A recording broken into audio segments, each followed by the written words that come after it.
Ici, la main yes. Monsieur, oh, Osman,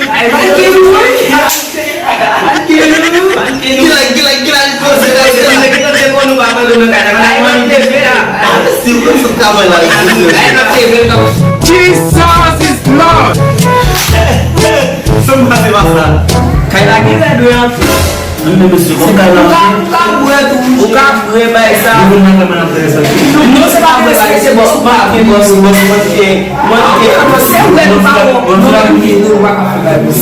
lupa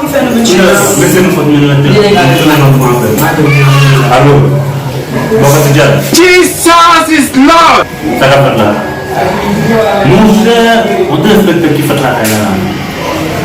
Mungkin pelajaran, mungkin sutra, Mungkin cuma ni kali lah mungkin malam ni baik gue, mungkin negara Fesco, lepas baik gue, dalam film ni itu silat gue baik kelas gue, punya apa di maja, tuat apa di maja, ini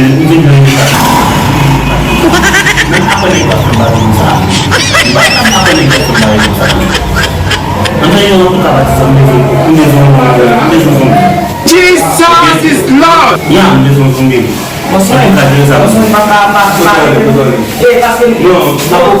mampu fumasi.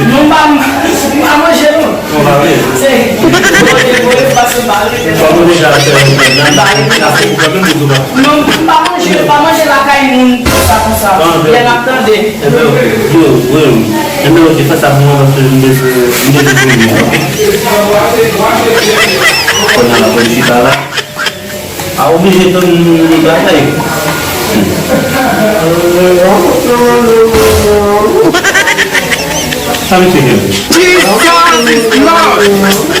Eu já tô vendo. Olha lá. Jesus is Lord. É fácil.